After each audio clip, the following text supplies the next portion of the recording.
Moi, je m'appelle Anne, je travaille pour Culture et Game. C'est une association socioculturelle qui est basée sur le site de l'abattoir. Tout ce qu'on fait est toujours lié à l'espace public ou l'espace extérieur partageable et c'est toujours lié à la nourriture et l'accès à la nourriture.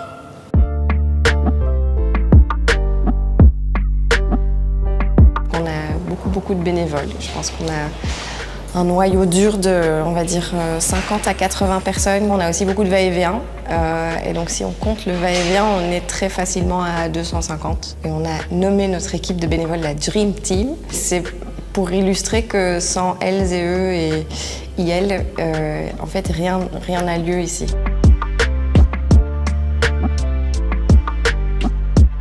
On est toujours ouvert, donc on dit toujours on n'a pas besoin qu'il y ait plus de bénévoles, mais tout le monde est toujours bienvenu. Et donc ça fait que en fait, toutes les 2 semaines, le mardi, il y a une session info pour les personnes qui souhaitent se joindre. Une des valeurs de Culture et Game, c'est essayer d'être inconditionnel d'accès. On a beaucoup de personnes qui passent par ici qui souvent ne se sentent pas bienvenues ailleurs, que pour une raison ou une autre, ne trouvent pas trop leur place. Et ici, justement, comme c'est une offre ouverte et que si tu veux rester 10 minutes, tu peux. C'est pas grave si t'es en retard, c'est pas grave si t'es trop tôt. On essaye de nous s'adapter à ton rythme et pas dans l'autre sens. Ben, ça fait qu'il y a vraiment beaucoup de va-et-vient et qu'on n'a pas besoin, mais t'es toujours le bienvenu. Et c'est, je pense, cette attitude-là qui fait que du coup on arrive à trouver beaucoup de gens ou atteindre beaucoup de gens.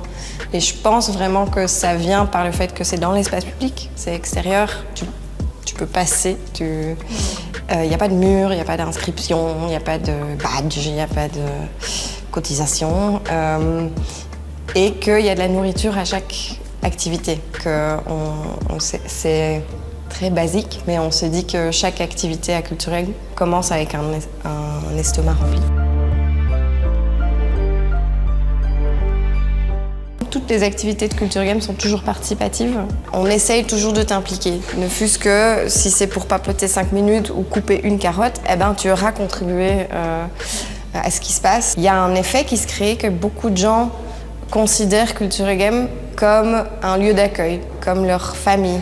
On atteint beaucoup de personnes qui nous disent « Ah ben, je viens parce que je peux contribuer à quelque chose de positif, je viens parce que du coup ça me donne une structure dans ma journée, je viens parce que j'apprends des choses en cuisine ». Donc il y a plein de raisons différentes.